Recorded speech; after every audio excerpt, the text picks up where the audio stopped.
'di ba? Pero tayo kasi ano tayo, eh, taga-analyze tayo ng situation, taga-analyze tayo ng mga nangyayari na nagaganap, 'di ba? Sila kasi kung ano lang yung makita nila at is na, okey? Hindi na nila ina-analyze ng mabuti kung ano bang nakapaloob dun sa napapanood nila, 'di ba? Analyzer. Kaya nga si Barda United, bilib ako kay Barda United kasi napakagaling niya mag-analyze ng mga situation. Napakagaling niyang magbigay ng, conclusion sa mga bagay kasi si Barda United meron siyang tinatawag na process. Process ethics, okay. Yung ethics na 'yon nagagamit niya 'yon para i-analyze yung mga situation na lumalabas. Yung situation na ano, na mga nakikita natin sa labas ng industriya, 'di ba? Talagang, na dumadaan sa masusing imbestigasyon, 'di ba? Na unlike sa mga sa mga bashers, actually hindi naman sila naging bashers, eh, ng wala lang. Naging bashers sila kasi umasa sila. Did you get my point? Hindi nila Hindi nila napag-aralan yung situation. Hindi nila naintindihan kung bakit sila naandiyan. Hindi nila naintindihan kung bakit sila napunta sa barda at all. Hindi nila naintindihan yan. You know why? Kasi wala nagpa-emphasize sa kanila. Did you get my point, mga kabarda? Kaya malaking factor itong mga kagaya namin nila BU, kagaya namin nila KJ Avellino.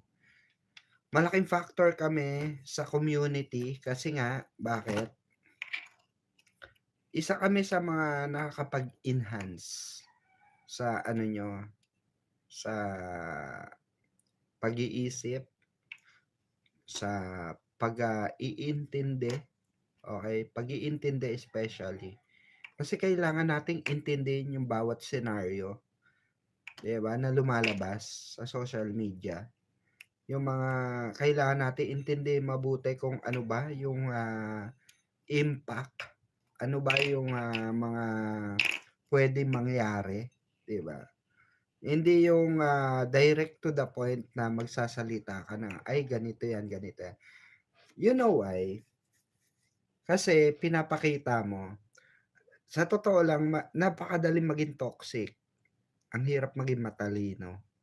Kasi 'pag toxic ka hindi ka matalino, guaranteed 'yan.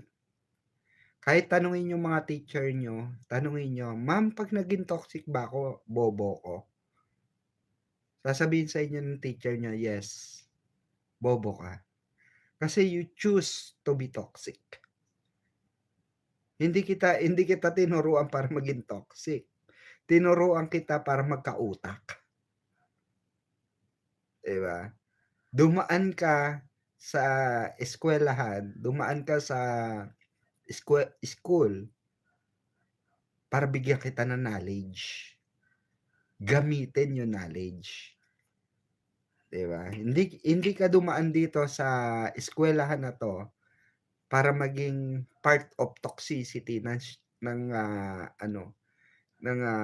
sambayanan or ng surroundings mo, 'di ba? You choose to be toxic, so bobo ka. Kasi wala namang nagsabi sa'yo maging toxic ka at all, eh. You chose to be toxic, okey? Kaya pansinin niyo ako pansin niyo lang, kahit na anong pinagdadaanan ng barda hindi ko pinipiling maging toxic. Kasi you know why? Kasi tinitignan ko yung, napagdaanan ko.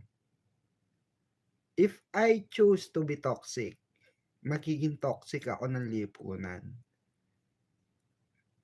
Magiging toxic ako ng pamilya. Magiging toxic ako ng mga kaibigan. Walang pinagkaiba yun. Walang pinagkaiba yun at all. Yung meron kang kagrupo, meron kang mga kaibigan, and you chose to be toxic sa mga kaibigan mo instead na pagbatiin mo sila. For example, ganito yun eh. May kaaway yung kaibigan mo, na kaibigan mo rin. Isang grupo kayo ng magkaibigan. Dahil pinili mo maging toxic, 'di ba? Pinili mo maging toxic, may kakampihan ka. Rather than kasunduin sila. Naggitna ka kasi pagkakasunduin mo sila, kasi lahat sila importante sa'yo. Lahat sila may magandang bagay na nagawa sa'yo. Lahat silang dalawa mayroon silang naibigay na kasiyahan sa'yo. And all of a sudden, pinili mo maging toxic, nakampihan yung isa sa kanila just because what? Just because mas nakikinabang ka doon sa isa. Diba? Pero kung pipiliin mo na hindi maging toxic, gigitna ka eh. Pagbabatiin mo sila. Just because you know why? Yan ang turo na napag-aralan mo. Yan ang turo ng magulang mo. Yan ang turo ng teacher mo. Diba? Yan ang turo ng mga nakakasalamuha mo. Diba? So, itong mga tao na to, like Jim, like Pinote, like yung mga ibang bashers, na they want to indicate na David Licauco is a toxic person. Yun yung gusto nilang palabasin sa tao. Yun yung gusto nilang palabasin sa tao na David Licauco not deserve to entertain, not deserve, he didn't deserve to become famous, 'di ba? Hindi niya deserve sumikat, hindi niya deserve suportahan, 'di ba? 'Yun yung pinapalabas ng mga bashers, because you know why? Because sila yun eh. Toxic sila. That's why gusto nila yung mga taong makikinig sa kanila magiging toxic. 'Di ba?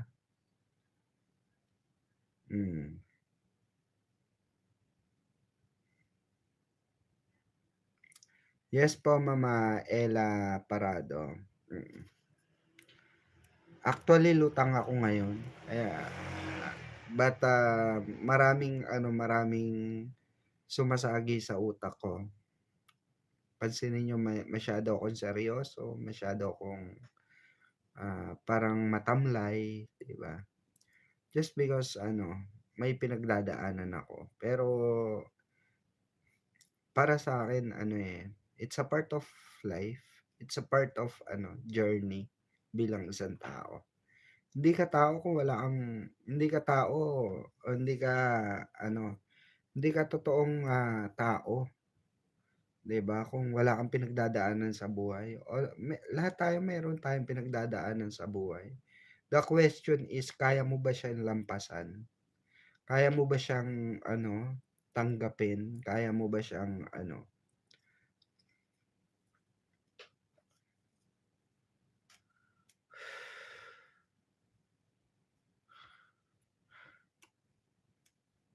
kaya mo ba siyang i-embrace, 'di ba?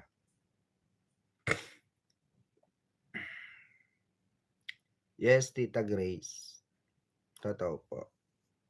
Naghanap ako ng kausap. Kaya mo ba siyang, 'di ba? Kaya mo ba siyang i-embrace? Kasi lahat naman ng pinagdadaanan natin sa buhay, it's a part of life eh. The question is, kaya mo ba siya lampasan? Kaya mo ba siyang yakapin, 'di ba? Tanggapin. But anyway, 'di ba? In the end of the day, tayo rin ang magdadala niyan eh. The end of the day, parang wala rin naman pinagkaiba yan sa topic natin. The end of the day, tayo rin ang magdadala mga fans niyan. Kung anong pinagdadaanan ng Barda, 'di ba? Mm. Kaya ako thankful ako na I have a Barda family. Nakakita ako ng panibagong pamilya na nag-e-embrace sa akin. Nag-e-embrace ng kahinaan ko, kalakasan ko. Nag-e-embrace ng mga ano ko, ng mga pinagdadaanan ko sa buhay. Ano ko, nai-share ko kung ano yung pinagdadaanan ko, nai-share ko kung gaano ko karupok, gaano ako nasasaktan, gaano ako malakas, 'di ba? Kaya thankful ako na may mga nakikilala akong tao like you, mga viewers natin, na nagiging pamilya ko. It's not about it's not about social media at all eh. Alam nyo, sa totoo lang to be honest, promise. Etong Barda community, it's not about social media lang eh. Hindi ko siya tinitignan na social media lang. The way ako magsalita rito, the way express myself is itinuturing ko kayo. It's a part of my other side. Kumbaga, kaliwa, kanan, yan, na kasama ko sa araw-araw. You are part of my dreams, part of my relatives, part of my family. Diba? Yun yung maganda rito na nabuo dito sa community na ito. That's why nagpapasalamat ako. I always pray to the Lord na patatagin pa tayo ng Panginoon. Patatagin pa tayo ng panahon, 'di ba? Kasi napakadami na natin pinagdaanan, 'di ba? If you think of it, 'di ba? Na parang oo nga no. Tama nga si Mamang Pickles. Napakadami na namin pinagdaanan. Napakadami na naming parang buhay lang na tuloy-tuloy ang agos, pero hindi nawawala ang trials and error, 'di ba? Yung trials and error, it's a part of journey eh, 'di ba? It's a part of our journey bilang isang tao. And itong community na to, it's like that. 'Di ba? Trial and error. Kasama natin siya, 'di ba? May malungkot, may masaya, iiyak ka, tatawa ka, kikiligin ka, 'di ba? May emosyon ka, 'di ba? Lahat 'yan kasama natin 'yan. And let's be thankful, 'di ba? Let's be thankful kung ano man 'yung na re-receive natin, 'di ba? Kung ano man 'yung natin, kung ano man 'yung ating nasa saloobin, 'di ba? Let's be thankful na naranasan natin 'to once in a while in our lives. Kasi minsan lang naman tayo dadaan sa mundong ibabaw na 'to. Isa lang ang buhay, and 'pag nawala yung buhay na yon, hindi na natin maibabalik eh, 'di ba? Hindi na natin maibabalik, and we are thankful, we are part of it, 'di ba? Naandun tayo sa libro na pag binuksan yung libro na yon ng mga next generation, 'di ba? Imagine that, imagine that mga Barda. Pag nawala ang Barda, for example, nawala ang Barda, and the year generation come, mapag-uusapan sa social media na there's a love team in the history na tinangkilik din ng tao, which is ang barda.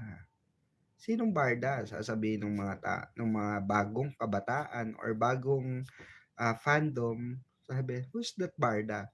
David Licauco and Barbie Fortesa. Na matanda na rin, 'di ba? Na matanda na rin. Okay. Si Barbie Fortesa, yes. And napakalaki ng fandom nila, and they have certain vloggers, defenders, and viewers na talagang nakikipagpuyatan, lumaban sa mga puyat nila, lumaban sa kanilang pinaniniwalaan, 'di ba? Alam niyo 'yun, 'di ba?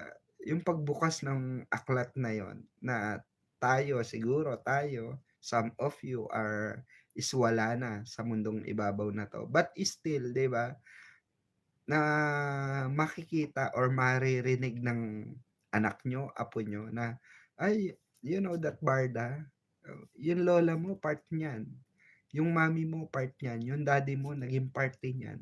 'Di ba? Naging naging barda, naging barda defender sila, naging barda supporter sila, naging barda sila, 'di ba? Barda puyaters, 'di ba? Talagang nilaban nila kung ano yung para sa kanila ay tama. 'Di ba? Alam niyo 'yun, napakasarap lang isipin ngayon. 5 years from now, nasan ba tayo, 'di ba? 2 years from now, 3 years from now, 'di ba? Magkasama pa kaya tayo? But the good thing dito na the good thing dito na ibinahagi sa atin ng barda, it's we become like one family. 'Di ba? Nagkaroon tayo ng interes sa bawat isa. Nagkaroon tayo ng concern, especially sa bawat isa. Nag-meet tayo na parang isang pamilya. Nagbaband tayo ng parang isang pamilya. 'Di ba? Na nakakatuwang balikan, 'di ba? Na hindi mo na kumbaga hindi mo na isipin na pag nagkita-kita tayo one of these days, 'di ba? Na kahit wala ng barda na, ay, natatandaan mo ba, no? Sa barda tayo, ganyan, ganyan. Yun na pag-uusapan ba? So, that's the one thing na memorabilia na priceless, ika nga. Priceless, hindi siya yung masasabi nating mababayaran ng sentimo or mababayaran ng dolyares, 'di ba?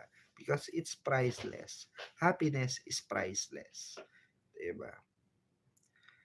Behind those sad eyes tonight, the sun still shines. It will be over, and there is a promise from the higher power, the Lord, of better and beautiful days ahead. Cheer up, relief will come soon, positive. Thank you, Tita. Ayan. Yes, thank you so much, Tita. I love you. And Tita Grace, I love you. Thank you so much for encourage, and thank you so much for care of me. Yung pag-care nyo sa akin, thank you so much. Kasi, to be honest, mga kabarda, hindi biro yung pinagdadaanan ko ngayon. Hindi biro yung pakiramdam ko ngayon. Hindi biro yung ang hirap pala pag nandun ka sa situation na yung situation na nagpapasaya ka ng tao, but alam mo sa sarili mo hindi ka masaya. 'Di ba? Pakahirap pala talaga.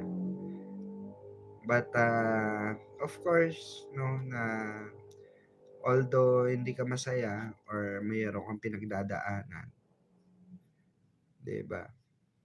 Nandoon pa rin yung spirit mo na everything's gonna be okay. 'Di ba? Ganyan ang buhay eh.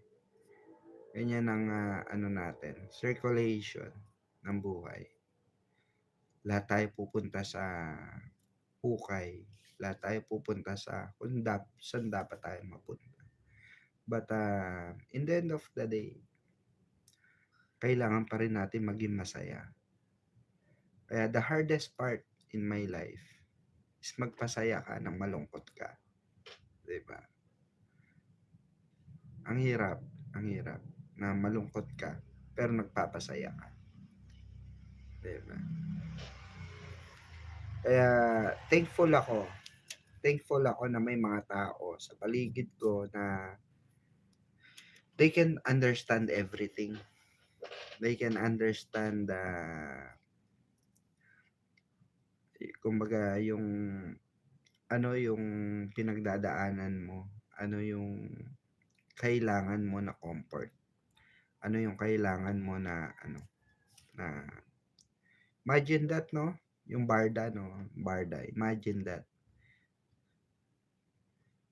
Gaano ka-tough yung ano nila, yung situation nila right now. Na lahat ng social media influencer, showbiz chika, showbiz personality, nakatutok sa kanila, no? Gaano kahirap yun. But, nabubuhay sila ng kung ano yung gusto nila. Di ba? Nabubuhay sila ng kung ano yung sa tingin nila ay komportable sila. Di ba? And sabi ko nga mga Barda, mananatili akong Barda no matter what happen. Kahit na onti na lang tayo rito na nakasuporta sa Barda, hindi naman yung personal na buhay nila yung pinunta natin dito eh. It's nothing personal. Diba?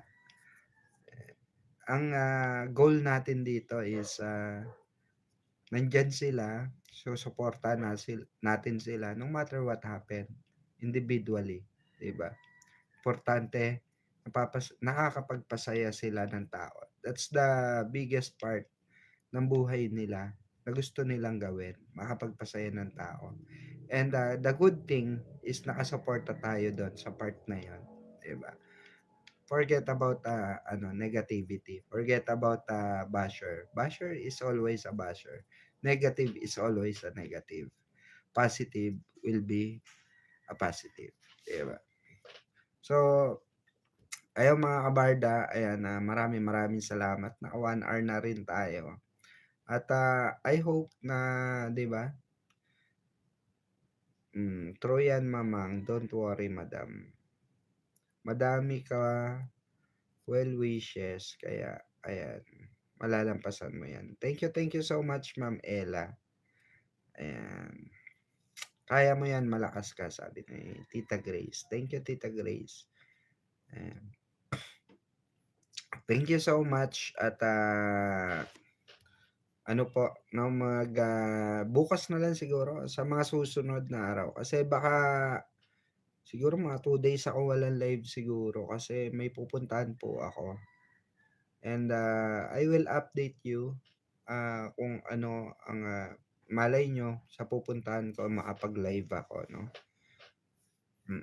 Baka makapag-live ako dun sa pupuntahan ko. Kaya thank you so much mga kabarda. Magkita-kita po tayo muli for another video. Thank you. Bye-bye guys. Thank you po.